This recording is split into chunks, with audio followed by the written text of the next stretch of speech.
Telangana engineering వృత్తి విద్యా కళాశాలల్లో ప్రమాణాలు ఎలా ఉన్నాయి? యూనివర్సిటీ అధికారుల పర్యవేక్షణ ఎలా ఉంది? ఇంజనీరింగ్ కళాశాలల్లో తనిఖీలు తూతుమంత్రంగానే మారాయా?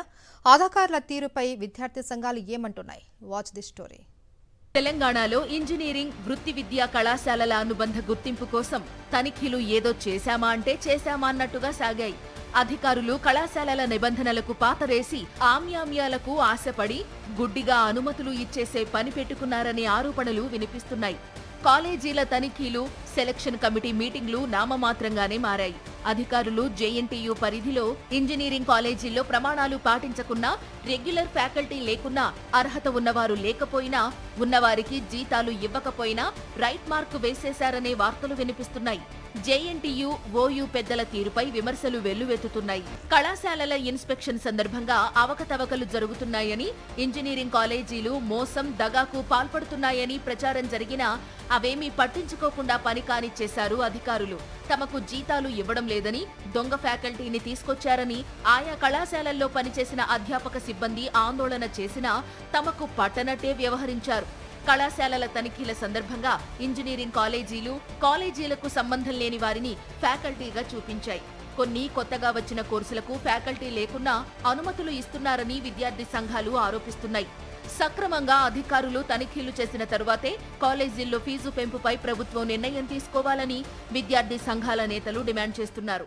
తెలంగాణ రాష్ట్రంలో తప్పుడు ఆడిట్ రిపోర్ట్లు ఇచ్చి కాలేజీల్లో ఫ్యాకల్టీ ఉన్నా లేకపోయినా ఉన్నట్లు చూపించి, అలాగే సిలికాన్ తంబులతో తంబేయడం ద్వారా మాకు ఫ్యాకల్టీ ఖర్చు ఎక్కువ వస్తుందని, ఇన్ఫ్రాస్ట్రక్చర్ ఖర్చు ఎక్కువ వస్తుందని, ల్యాబులు ఇతరత్ర మెయింటెనెన్స్ ఎక్కువ వస్తుందనే పేరుతో ఈరోజు చాలా టాప్ 10 కాలేజీలు అనే పేరుతో పిలువబడుతున్న కాలేజీలు కావచ్చు, అలాగే జేఎన్టీయూ అఫిలియేటెడ్ ఉన్నటువంటి కాలేజీలు కావచ్చు, కొన్ని లక్షల రూపాయలు ఖర్చులు అనే పేరుతోని డొనేషన్లు తీసుకుంటున్నారు. అలాగే ఫీజులు పెంచుకోవడం కోసం కూడా భారీగా 90 నుంచి 100కు పైగా శాతం ఫీజులు పెంచుకోవడానికి ప్రతిపాదన ప్రభుత్వానికి ఇచ్చారు.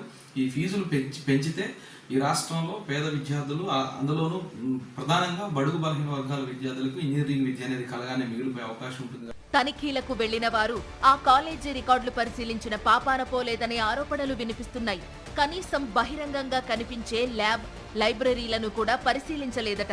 తనిఖీల సమయంలో కమిటీలు ఏ విషయాలను వాకబు చేయలేదు, బయోమెట్రిక్ పరిశీలించలేదు, జీతభత్యాలపై విచారణ చేయలేదు, ఆధార్, పాన్ కార్డులను అడగలేదు. ఫామ్ 16, ఫామ్ 26 ఏఎస్లో ఉన్నది ఒకటి, ఇచ్చిన జీతాలు మరొకటి, అయినా వాటిని పరిశీలించలేదు. అర్హతకు సంబంధించిన సర్వీసు ఉందా లేదా అనేది చూడలేదు. అందుకు ఆగ్రహం వ్యక్తం చేస్తూ ఉన్నత విద్యామండలి ముందు బీజేవైఎం ధర్నా నిర్వహించింది. గంపగుత్తగా తనిఖీ అధికారులు సెటిల్ చేసుకున్నారని బీజేవైఎం ఆరోపించింది. ఈ ప్రభుత్వానికి, ఈ అధికారులకు ఎటువంటి సోయి లేకుండా అదే తప్పులు మళ్ళీ చేయడాన్ని భారతీయ జనతా యువమోర్చా అనేది వ్యతిరేకించడం జరుగుతుంది. ఈరోజు మేము అడుగుతా ఉన్న ప్రభుత్వాన్ని, ఏదైతే హైయర్ ఎడ్యుకేషన్లో ఉన్నటువంటి అండర్లో ఉన్నటువంటి ఏవైతే ఇంజనీరింగ్ కాలేజీలు ఉన్నాయో, ఇంజనీరింగ్ వ్యవస్థను ఏర్పాటు చేసి ఆ సీట్ల యొక్క భర్తీ తర్వాత ఏదైతే మిగిలినటువంటి సీట్లని, మేజమానం యొక్క సీట్లను అన్నిటిని కూడా దొడ్డిదారిన, దొంగదారిన, అత్యధికంగా ధనంతోని, డొనేషన్ల పేర్లతోని అమ్ముకోవడాన్ని మేము అన్ని కూడా వ్యతిరేకించడం జరుగుతుంది. ఈరోజు రేవంత్ రెడ్డి గారిని ఒకటే అడుగుతా ఉన్నాం. నీ కనుసైగలలో ఉన్నటువంటి కొన్ని కాలేజీలు కూడా లక్షల రూపాయలు డొనేషన్లు పిల్లల నుంచి, విద్యార్థుల నుంచి వసూలు చేయడం నీకు కనిపించడం లేదా అని చెప్పేసి అడుగుతా ఉన్నాం. ప్రతి విద్యా సంవత్సరం ప్రవేశాలకు ముందే కళాశాలలకు అనుబంధ గుర్తింపు జారీ చేసేందుకు వర్సిటీ నిపుణులతో కూడిన నిజ నిర్ధారణ కమిటీలను పంపి తనిఖీలు చేయిస్తారు. అయితే ఈ ఏడాది ఏప్రిల్ 15 నుంచి 30 వరకు తనిఖీలు పూర్తి చేశారు. వివిధ కళాశాలల్లో అధ్యాపకుల కొరత ఉన్నట్లు తేలింది. కొత్త విద్యా సంవత్సరంలో అడ్మిషన్లకు సమయం దగ్గర పడుతోంది.